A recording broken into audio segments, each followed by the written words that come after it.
말씀 10장 17절부터 하겠습니다.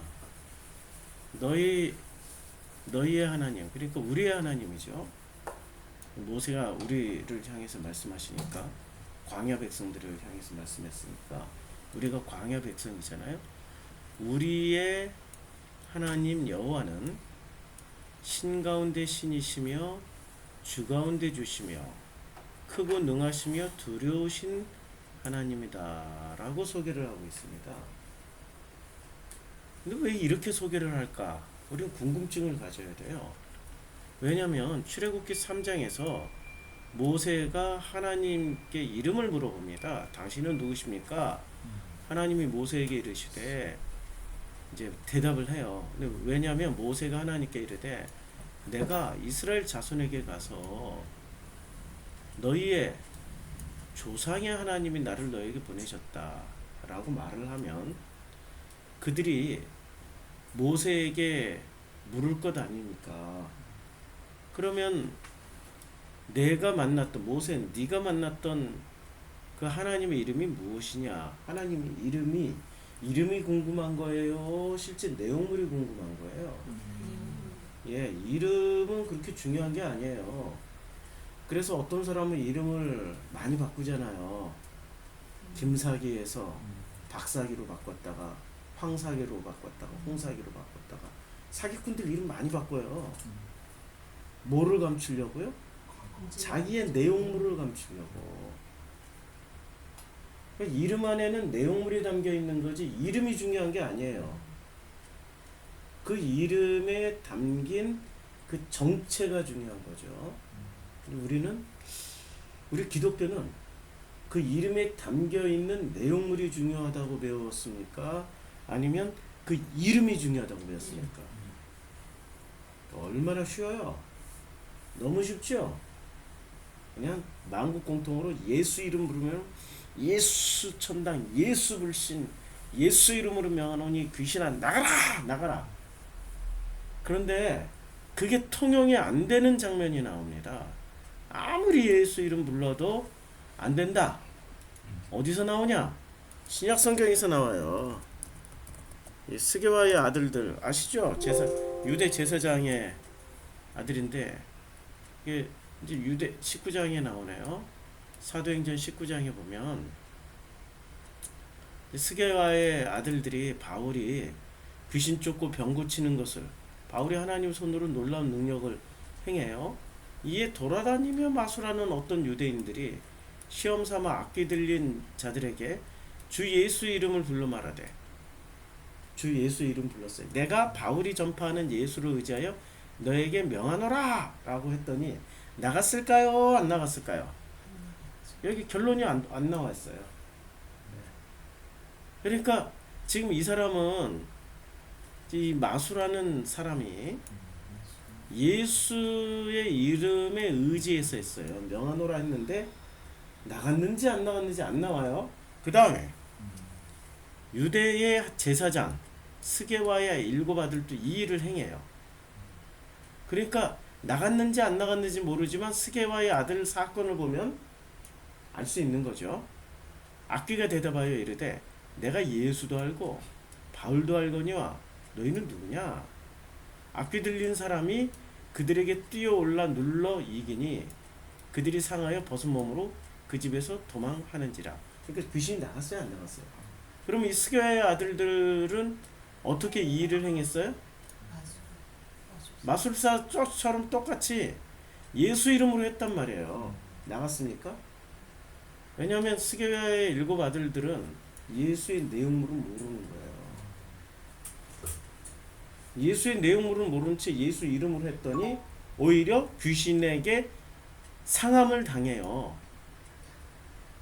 근데 우리는 이제까지 교회에서 뭐를 배웠습니까? 예수 이름에 능력이 있다고. 이름에 능력이 있는 겁니까? 예수님의 삶의 궤적, 그분이 하셨던 말씀, 그 내용물에 능력이 있는 겁니까? 내용물에 능력이 있는 거지 예수 이름에 능력이 있는 게 아니에요. 그래서 예수라는 이름을 유대 당시에 가장 흔한 이름 중에 하나로 선택해서 오신 거예요. 아니 하나님이 오실 때 이름 선택하는 것도 신중하게 하셨을 거 아닙니까? 유일한 이름으로 오시길 원했다면은 유일하게 단 하나밖에 없는 이름을 정했을 거예요. 그런데 그 동네에는 우리나라의 영희와 철수처럼 동네마다 예수가 있었어요. 야 박예수, 김예수, 정예수. 우리 그 세계적인 축구 선수들 이름 중에 예수라는 이름이 얼마나 많은지 아십니까? 남미 쪽의 사람들은 이름을 예수라고 짓는 게 무슨 특징인가 봐요. 그러면 남미 발음으로 하면은 지저스로 안 나와. 영어는 지저스인데 남미 발음으로는 헤수스. J를 해라고 읽어요. 헤수스. 헤수스가 얼마나 많이, 그게 익숙하죠? 예. 무지하게 많습니다. 그러면 그 예수라고 이름 달았으면 예수라는 이름이 나와야, 능력이 나와야지.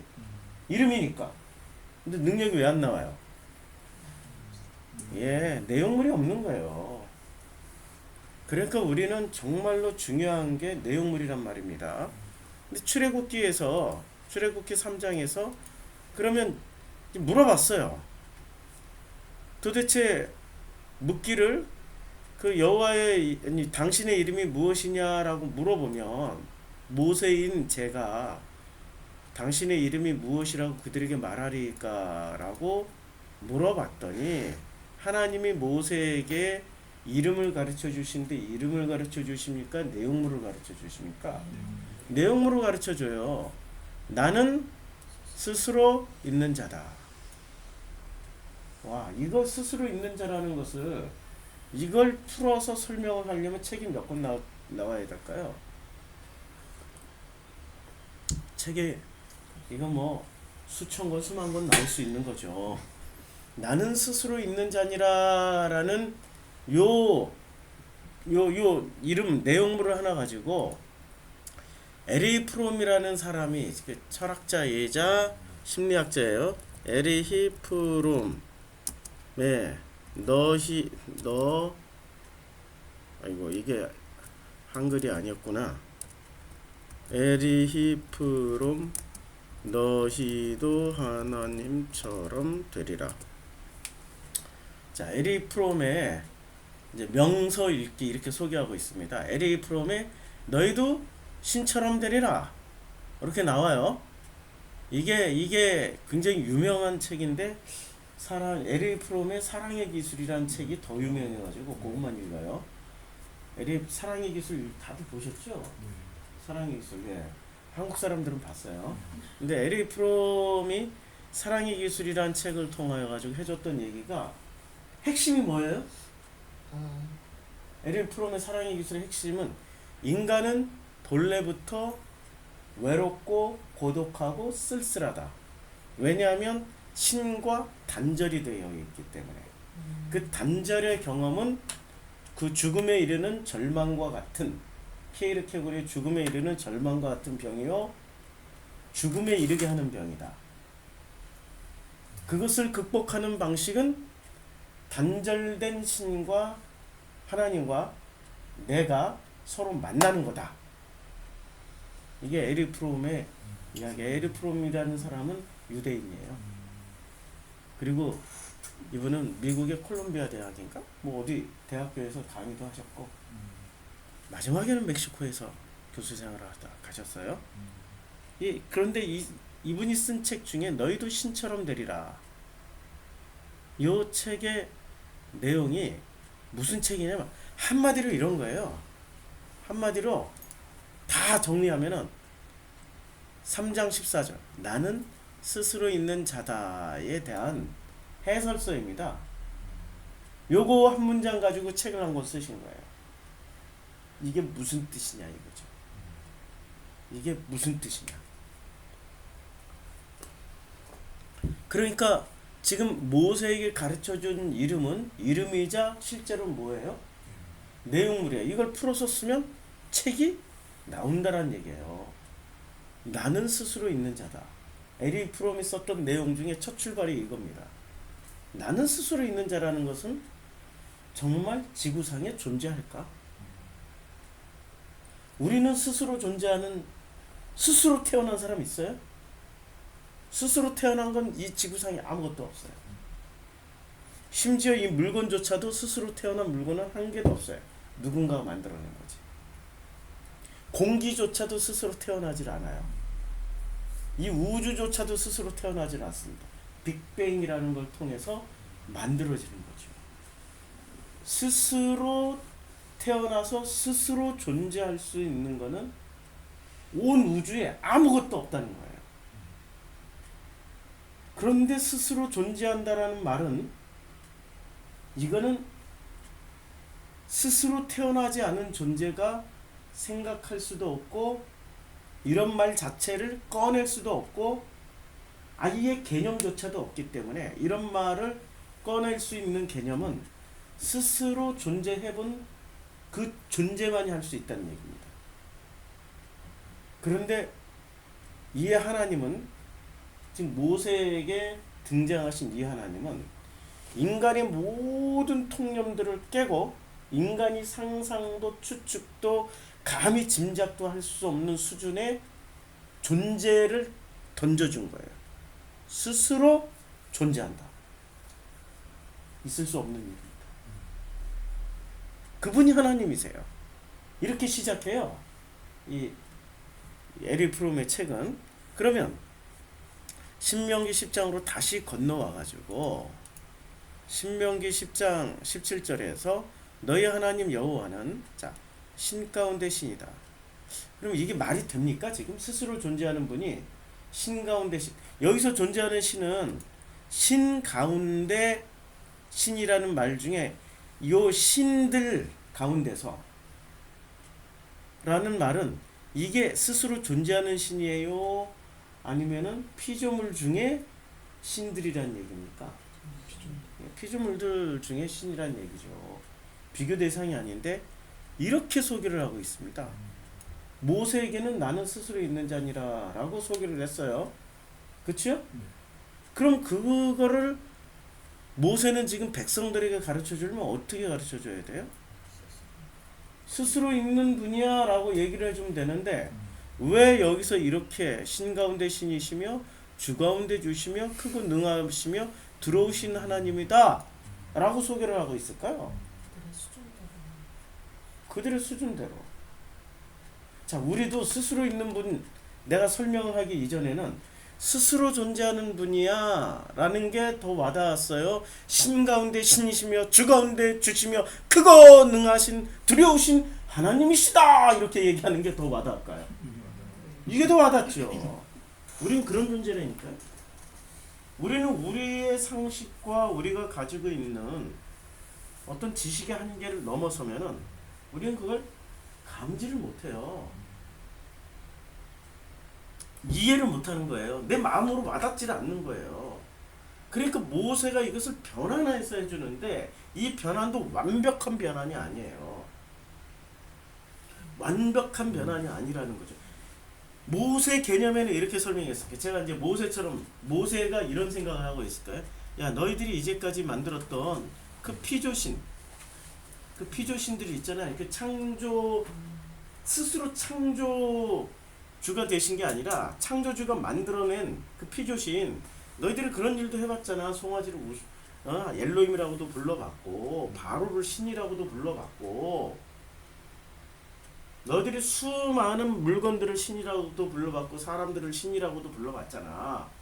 그런데 그런 신 가운데서, 그런 신 가운데 신이다. 모세가 했던 말은 그런 내용이 아니라 그 모든 신들을 가지고 다 비교를 해봐라. 스스로 있는 분하고 비교가 되겠느냐? 비교 안 돼.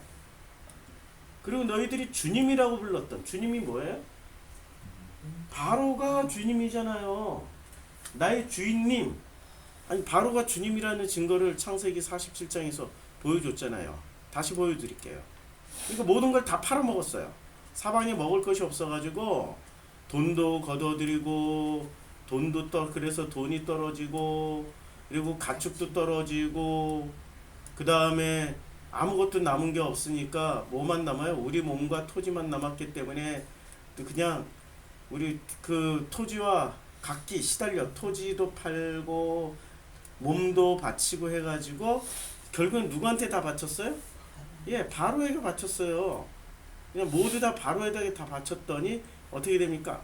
바로의 종이 됐는데 주께 은혜를 입고 바로의 종이 되겠나이다. 여기서 주께라고 누구한테 얘기를 했어요? 바로예요, 요셉이에요? 요셉이라는 주님께 주께서 누가 살려줬어요?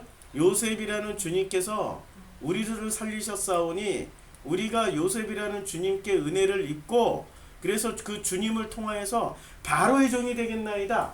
그러면 바로는 신이고 요셉은 주님이 되는 거예요.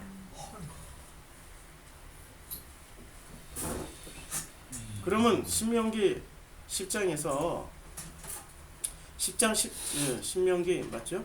10장 17절에서 보면 자 여호와는 신 가운데 신이시며 그러니까 바로와 무슨 뭐 사르곤이 있잖아요. 사르와 뭐 그 시절의 위대한 신 중의 신이시며 그 다음에 주 가운데 주시며 이제 주 가운데 주시며 감이 오죠. 예, 지금 요셉한테 주님이라고 불렀으니까 주 가운데 주시며 크고 능하시며 자 우리 주님이 크다, 능하다, 두렵다. 요 단어를 세 개를 지금 썼는데요. 크다, 눈에 보이는 거. 능하다, 경험하면 되어지는 거. 두려운 것, 감정. 그치요? 골고루 다 썼어요. 크다는 객관적인 거예요. 크다, 작다는 객관적인 거예요. 능하다라는 건 주관적인 체험을 해야 능한지 아닌지를 알 수 있어요. 그 다음에 두렵다라는 것은 감정의 영역인데 왜 여기서 두려움을 꺼내서 썼을까요? 감정의 사랑, 기쁨, 행복, 수많은 단어들이 있는데 왜 두렵다라는 단어를 꺼내서 썼을까요? 지금 하나님을 뭐로 소개하고 싶었던 거예요? 모세는 신 가운데 신이시며 가장 그럼 이제 모세의 의도는 이 피조신과 스스로 존재하는 신은 비교가 안 돼. 너희들이 요셉을 주라고 그랬지만 이분은 사람이 아니야. 피조물이 아니야. 창조주야. 그리고 크고 능하시며 두려우신 하나님이라고 말을 할 때는 이분이 이 모든 우주를 창조하신 그런 분이야 라고 말을 했는데 사람들이 듣기에는 어떻게 들었을까요? 모세는 이런 뉘앙스로 말을 했는데 신 가운데 신이시며 와 사람들이 듣는데 모든 신들 중에 가장 센 신이네. 그러면 이 말은 무슨 말이냐면 모든 피조물과 구분되는 스스로 존재하시는 분이다라는 개념이 아니고요. 아프로디테, 아테나 거기에 아폴로 신들 가운데 제일 센 제우스야 이 정도를 이해하는 거죠. 그럼 무슨 차이가 있어요? 네, 그 막장 신들 가운데 아니 그 피조 신들 아니에요. 그 전부 다 피조 신들 가운데 제일 센 피조 신. 사람들은 그렇게 이해한다니까요. 그래야 내 피부에 더 와닿는다고. 스스로 존재한다라는 단어 자체가 그 문장 자체가 우리 머릿속에 개념 정리가 안 돼 있는 거예요. 스스로 존재한다라는 그 말의 그 막강 파워, 그 엄청난 포텐셜 에너지를 우리는 모른다니까요. 스스로 존재한다라는 거. 내가 그것을 깨달을 수 있는 수준의 지적인 능력이거나 아니면 그걸 체험하게 되면 그거 하나로 끝나요. 이렇게 기다란 문장 필요 없어요. 근데 이렇게 표현한 까닭은 뭘까요? 광야 40년을 지나온 백성임에도 불구하고 수준이 낮다. 그렇죠. 낮다. 수준이 낮다. 수준이 그렇게 높지 않다. 자, 그러니까 이분들에게 피부에 와닿게 하려면 크고 능하시며 두려우신 하나님으로 소개를 하는 거죠. 지금 이 장면은 전쟁을 앞두고 있는 거잖아요. 지금 요단강 건너 가나안 땅에 들어가자마자 전쟁을 치러야 되잖아요. 전쟁을 급하게 전쟁을 치르려면은 가장 먼저 써먹어야 되는 개념이 야, 이 전쟁에 참여해서 응? 우리 전쟁에 참여해서 우리 정말 사랑하는 가족들을 위해서 열심히 싸우자 라는 게 나아요? 아니면 앞으로 전진했는데 전진 사랑하는 가족을 위해서 전진하자 근데 총알이 날아오고 포탄이 터지고 그러는데 전진할까요? 어떻게 해야 돼요? 전쟁 지휘관은 뒤에서 총 들고 있다가 뒤돌아서서 돌아오는 놈들은 다 죽여. 그리고 실제로 도망오는 놈 전체가 보는 데서 땅 쏴 죽였어. 그럼 얘네들은 앞으로 가도 죽고 뒤로 가도 죽으니까 어차피 뒤로 가서 죽는 것보다 그냥 앞으로 가서 줘야 되겠다.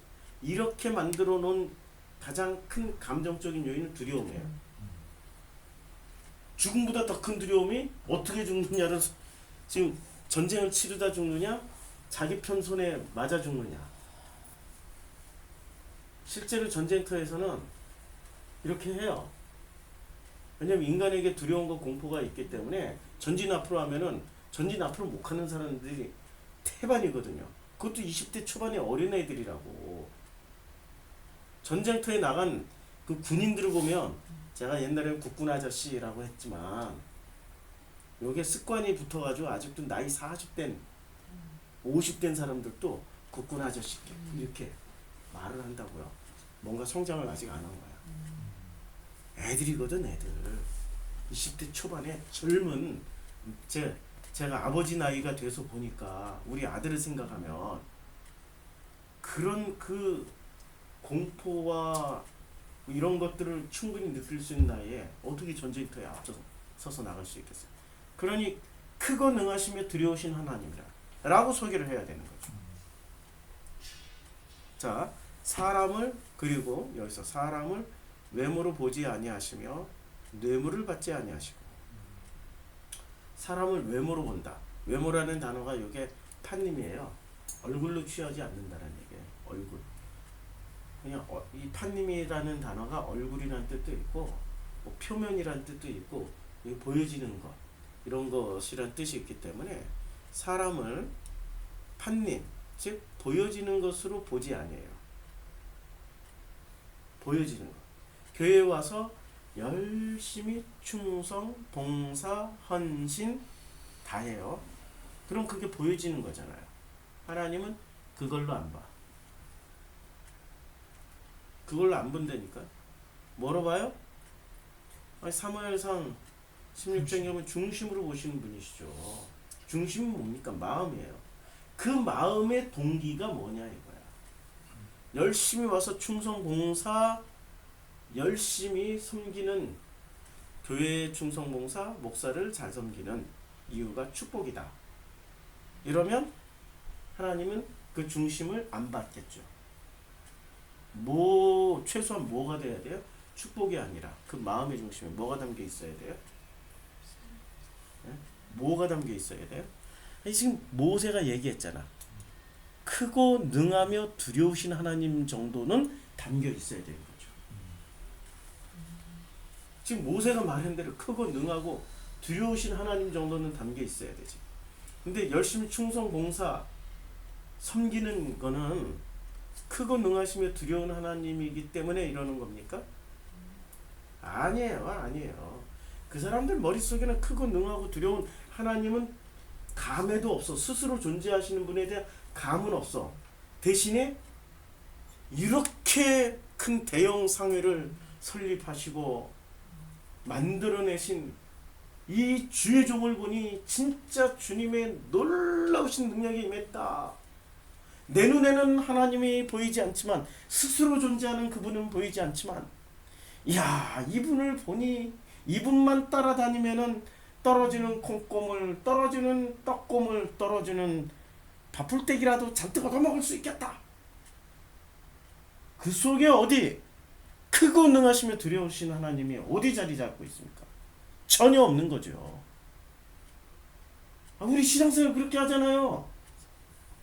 그러니 크고 능하시고 두려우신 회장님 밑에서 마치 그분을 하나님처럼 섬기면은 그분 따라서 천국 갈 줄 알고, 그분 따라서 그분이 받은 복을 그대로 받을 줄 알고, 그분 따라다니면은 그분에게 일어났던 그 모든 일들이 자기에게도 일어날 줄 알고 열심히 그분을 향하신, 스스로 존재하시는 분을 향하신 게 아니고 그분을 향하신 크고 능하시며 두려우신 마음으로 그 주님을 섬기잖아요. 그게 바로 주님이잖아요. 그분이 회장님이 주님이시잖아요. 요셉이 주님이 됐던 것처럼 주님으로 말미암아 우리가 바로에게 어떻게 돼요? 모든 걸 팔겠습니다 해버린 거죠.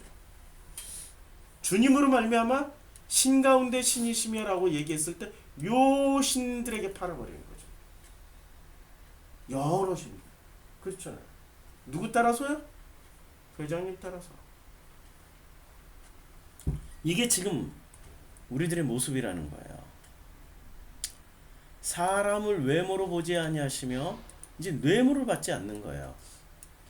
예, 뇌물이란 단어를 제가 찾아봤어요. 왜 뇌물이라고 썼을까? 이 뇌물이란 단어가 여기 뇌물 샤하드예요. 샤하드. 그래서 유래 기증한다. 돈으로 얻을 수 있는, 또한 속전을 내어 몸을 구해내는. 이게 좋은 의미도 있어요. 속전을 내서 구해내는.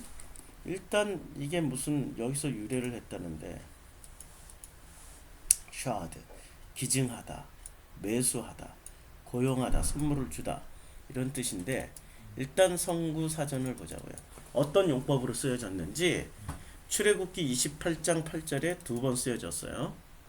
너는 뇌물을 받지 말라. 뇌물은 밝은 자의 눈을 어둡게 하고 의로운 자의 말을 굽게 한다. 뇌물의 역할이 뭐예요? 눈과 귀를 어둡게 하는 거예요. 뇌물에 가려서. 우리 사업하는 사람들은 뇌물을 꼭 바쳐야 될 때가 있잖아요. 뇌물을 바치면 그러면 뇌물은 있잖아요. 뇌물은 기억력이 엄청 좋아요. 아세요? 뇌물이 기억력이 얼마나 좋은지 아세요? 반드시 뇌물은 기억을 했다가 어느 때 그 이상을 받아내요. 그만큼을 받아내는 게 아니에요. 그 이상을 반드시 받아내요. 아시겠죠? 맞습니다. 네. 그래서 뇌물은 힘을 써요. 자, 신명기 16장 19절에 나옵니다. 너는 굽게 판단하지 말며 사람을 외모로 보지 말며 또 뇌물을 받지 말라. 뇌물은 지혜자의 눈을 어둡게 하고 의인의 말을 굽게 하느니라. 뇌물을 받게 되면 어떻게 돼요? 지혜자의 말, 성경에서 지혜자는 전부 어떤 분이십니까? 여호와 하나님을 제대로 전하고 가르치는 사람들. 그럼 뇌물을 받게 되면 지혜자의 눈도 어둡게 돼요. 지혜자가 받으면. 의인의 말은 굽어지게 돼요. 제대로 못 가게 되는 거죠. 사람을 외모로 충성, 봉사, 헌신을 하는 그 정도 수준으로 사람을 판단하지 말고 뇌물을 받지 말라. 이 말은 뇌물을 많이 받으면 어떻게 돼? 그럼 성경에서 말하는 뇌물은 뭘까요? 되게 어려운 개념인데. 무죄자, 신명기 27장 25절에 무죄자를 죽이려고 뇌물을 받는 자는 저주를 받을 것이다. 자, 무죄자, 죄 없는 사람을 죽이려고 뇌물을 받고 진짜 죄인은 풀어주고 진짜 죄인은 풀어주고 죄 없는 사람을 죽여버리는 거예요. 이 사건이 언제 일어나죠? 예수 시대 때 일어나잖아요. 예, 예수 시대 때. 예. 그리고 예수 시대 때 예수가 죄가 없잖아요. 예수를 죽이고 죄 있는 바라바예요. 바나바 아니에요. 바라바예요. 이게 한 끗 차이가 큰일 납니다. 예, 바라바를 놔주고. 자, 우리가 제사의 개념에서 언제나 제물은 어떤 제물을 바쳐야 돼? 전제 조건이 있어요. 양이나 소나 염소를 바칠 때는 흠없고 순결한 것을 바쳐야 돼요. 흠없고 순결하다는 말은 무슨 말입니까? 죄가 없어야 된다. 그래서 재물을 가져오더라도 합격 불합격 판정을 반드시 내리는데 누가 내려줘요? 제사장이. 예수님 당시의 제사장들은 합격 불합격 판정을 그 재물의 상태를 보고 판단하는 것이 아니라 이미 다 결정했죠. 불합격을 내려줘야 그것을 헐값에 팔고, 재물을 가져왔던 사람은 분하고 억울하지만 싼 값에 팔아 치울 수밖에 없고, 또 비싼 합격품인 이미 합격 판정을 받은 재물을 비싼 돈으로 주고 사야 되는 거죠. 이게 지금 다 뒤죽박죽 섞여 있었던 시대가 예수님 시대였어요. 그러니까 성전에서 바쳐지고 있었던, 그때 당시에 바쳐지고 있었던, 예수님 당시에 수없이 바쳐지고 있었던 이 재물들은 온전한 것이었습니까? 아니 실제로도 흠없고 순결하고 외모만 보면 깨끗하고 흠없고 순결하지만 이미 무엇이 오고 간 거예요? 거래, 뇌물로 인한 거래가 오고 간 거예요. 제사장은 뒷돈 받고 다 불합격 판정 주고, 뒷돈 받고 아무거나 다 합격품 때려주고, 이미 뇌물로 주고받은 거란 말입니다. 그러면 그 성전에서 드려지는 그 모든 속죄, 속건제, 화목제, 제물을 가지고 바치는 모든 이 제사는 무효가 되는 거죠. 이럴 때 정말 진짜 뇌물도 받지 아니하시고 외모로도 취할 바가 없지만, 그래서 이사야에 흠모할 만한 것이 없지만 정말 그 마음 중심에 오직 아버지 하나님 그 한 분밖에 없었던 예수께서 제물이 되어 주셨을 때 하나님이 기뻐 받으신 거죠. 그게 히브리서 전체 내용이에요. 히브리서 전체 내용이. 자, 다시 성경 본문으로 돌아가면, 그러니까 사람을 외모로 보지 아니하시고 뇌물을 받지 아니하신다라는 말씀은 뭐 어거지로 해석하면은 예수님 당시에 예수님일 수 있고요. 이때 당시에 이 이스라엘 백성들이, 광야 백성들에게는 어떤 식으로 들려지게 되냐면요. 자기 자신의 외모에 대해서 만족하는 사람은 인구의 몇 퍼센트나 될까요? 네? 만족하는 사람. 인구의 몇 퍼센트나 될까요? 대한민국을 기준으로 해서 보면 뜯어 고치잖아요. 마구 고치잖아요. 일단 고쳐야 되잖아요. 왜 그럴까요? 마음은 바꾸지 않고 외모를 바꿔야만 한다라는 이상한 이 컴플렉스에 시달리는 전 세계 유일무이한 국가 중에 하나. 그래서 발달한 게 성형수술이 발달해가지고 이 성형수술이 세상에 전 세계로 수출되잖아요. 그것을 가장 먼저 열심으로 수입하는 나라, 우리나라의 성형기술은 중국 넘버원입니다. 중국의 운남성 그 시골 골짜기에 가더라도 한국 의사 직접 시술, 한국인 의사 사진이 이름하고 탁 붙어 있어요. 야, 중국 그 운남성 골짜기까지 성형 수술에 돌풍이 불어가지고요. 사람을, 그런데 문제는 하나님은 외모로 안 본다니까요. 외모로 안 보고 뇌물도 받지 아니에요. 한마디로 말해서 이것을 다시 표현하면 가장 공정하고 정의롭게 보신다는 말씀입니다.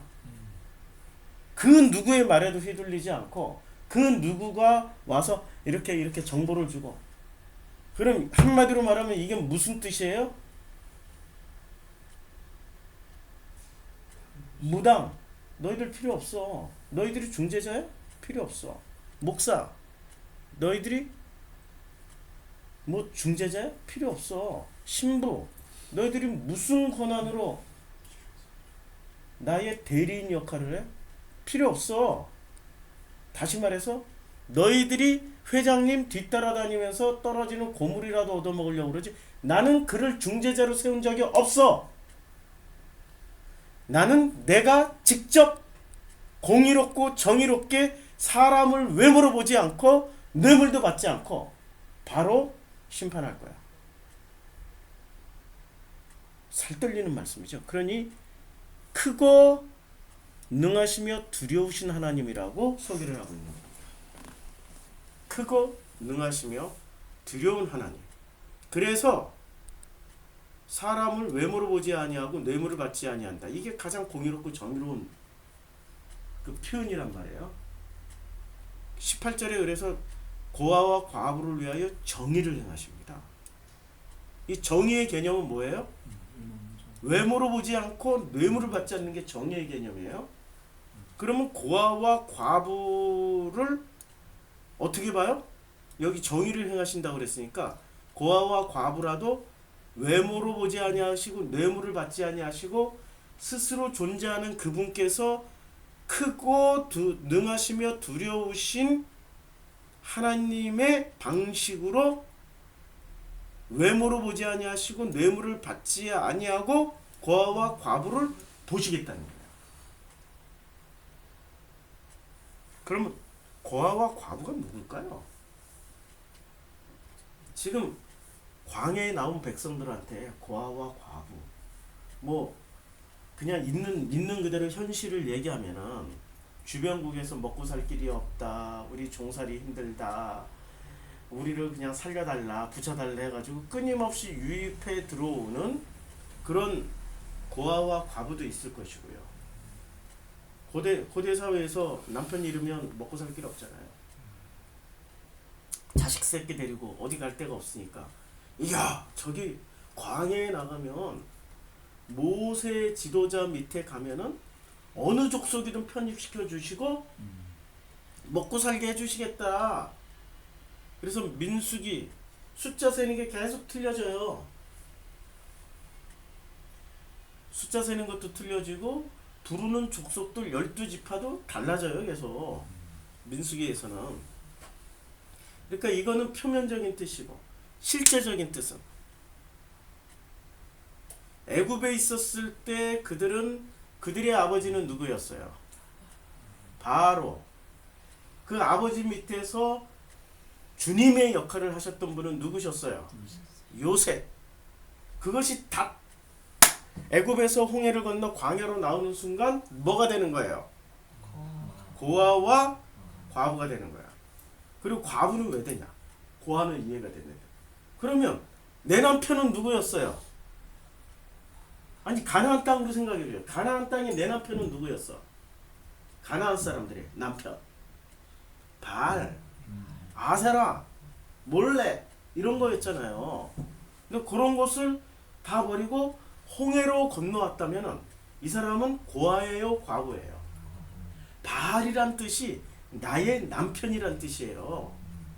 바알이라는 단어에 담겨 있는 내 남편이에요. 내 남편 버리고 왔어. 그러면 이 사람은 고아가 돼요, 과부가 돼요? 그러니까 고아는 왕과 주님을 버리고 오신 분들이고 과부는 자기 신을 버리고 온 사람들이에요. 그래서 이 사람들은 신 가운데 신을 찾아야 되는 거고 주 가운데 주님을 찾게 되는 거예요.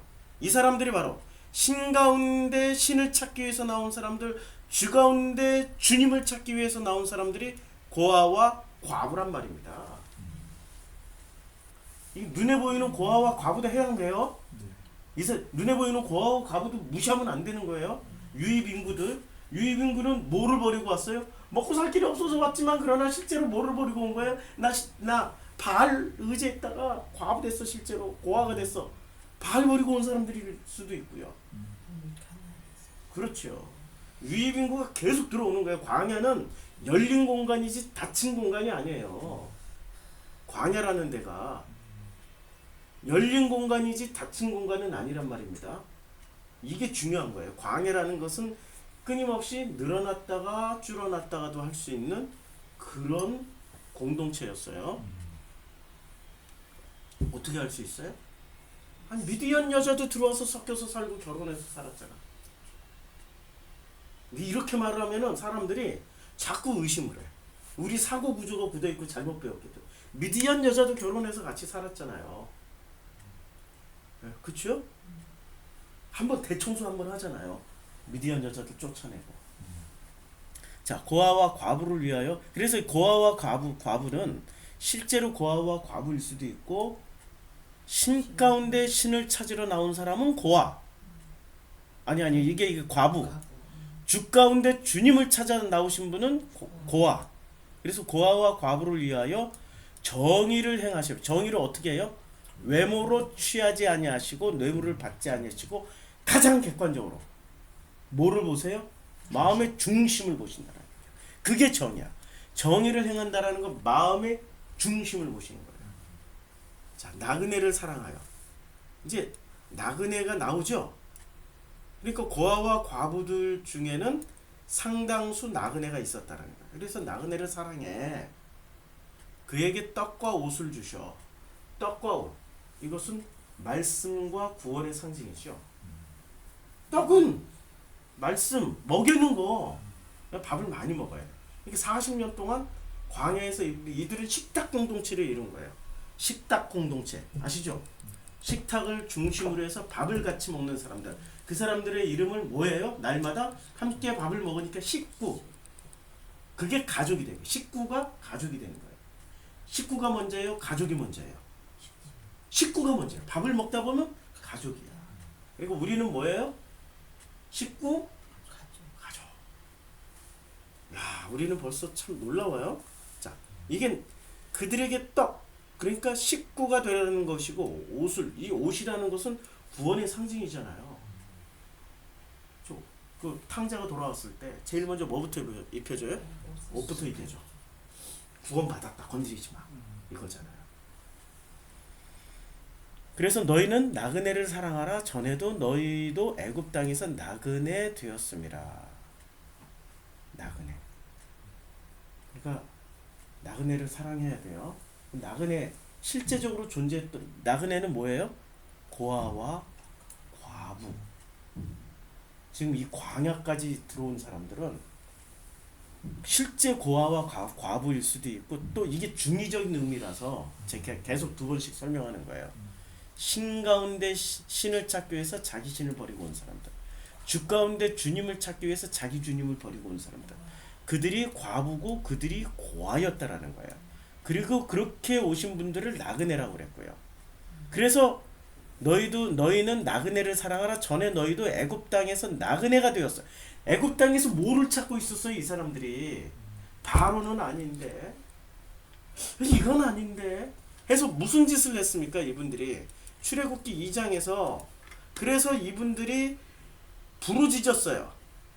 탄식하며 부르짖으니 그 부르짖는 소리가 하나님께 상달이 됐고, 하나님이 그들의 고통 소리를 들으시고 아브라함과 이삭과 야곱에게 세운 언약을 기억하셔서 하나님 이스라엘 자손을 돌보셨어요. 이들이 지금 뭐가 되어 있었던 거예요?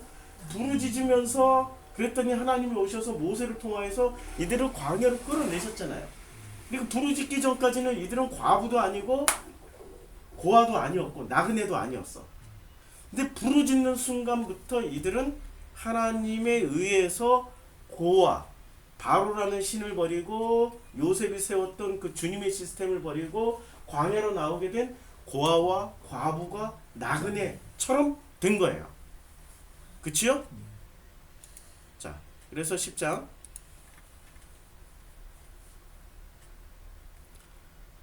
그래서 하나님은 이제 정의를 행하시고, 그래서 나그네를 사랑하라. 이게 누가 해야 될 일이? 우리 교회가 해야 될 일이에요. 우리 교회 오는 사람들은 전부 다 나그네고 그 중에 고아나 과부가 있다는 얘기예요. 사랑할 수밖에 없죠. 사랑해야죠. 우리도 그런 과정을 거쳐왔는데, 전에 너희도 애굽 땅에서 나그네 되었습니다. 그리고 20절까지 내 하나님 여호와를 어떻게 해요? 경외하라. 또 다시 반복해 주죠. 어제 했던 첫째, 경외하고 그를 섬겨야 돼요. 여호와 하나님을 섬겨야 되는 거예요. 여호와 하나님께 의지하고 여호와 하나님의 이름으로 맹세를 하는 거죠. 근데 우리는 전부 다 뭐로 바꿔 먹었어요? 예? 상해와 회장님의 이름으로. 상회와 회장님을 경외하고 상회와 회장님을 섬기고 상회와 회장님에게 의지하면 떨어지는 고물이 있을 것이다. 그럼 상회와 회장님은 주님이 되시고 그분이 신이 되시고 거기서 나와야 나그네가 되는 거고 거기서 벗어나야 고아와 과부가 되는 거죠. 그래야 출애굽이 되는 거죠. 우리 자신 한번 돌아보자고요. 정말로 우리는 고아와 과부와 나그네가 되어서 이 광야를 지금 살아가고 있는지, 아직도 내 습성이 남아 있어가지고 스스로 존재하는 그 분에 대한 그 강력한 그 소망을 가지고 광야를 지나고 있는지, 아직도 이 습성이 있어가지고 이 애굽의 습성이 있어서 모세에게 의지했다가 모세가 조금이라도 잘못 모세가 조금이라도 외모가 바뀌면 모세가 조금이라도 외로워가지고 구스 여인을 취하 그럴 수 있냐고. 모세가 조금이라도 어떤 행위에 요만큼이라도 보이면 하나님을 안 보고 모세만 보고 모세 우리 그런 신앙생활을 하고 있잖아요. 실제로 우리 교회 왔으면 말씀이 중요한 거지. 아니, 인격은 다 똑같아요. 인격은 다 똑같다니까. 피조물의 인격은 똑같아. 왜 똑같냐? 선악 지식의 인격이니까. 다 똑같아. 피조물의 인격은 뭐 대단한 걸, 그 인격이 검증되면 내가 그 교회에 출석할 거야. 인격이, 목사의 인격이 곧 영성이야. 이게 지금 문제인 거죠. 지금 뭐를 보는 거야? 외모로 취하는 거지. 그리고 그 목사의 인격이 자기의 어떤 코드하고 딱 맞아떨어졌어. 도덕윤리가 자기의 코드하고 딱 맞아떨어졌어. 그 다음부터 뭐를 갖다 바쳐요? 드리고 섬기고 바치죠. 뇌물. 중심으로 보지 못하는 자들의 습성은 외모로 취하고 뇌물을 바칩니다. 하나님은 그거 보시지 않고 정의를 행하시겠다고 말씀하세요. 공의를 행하시겠다고 말씀하십니다. 오늘 17절부터 20절까지의 결론입니다. 정의로우신 하나님, 그분을 꼭 만나시기를 주님의 이름으로 축원합니다. 기도하겠습니다.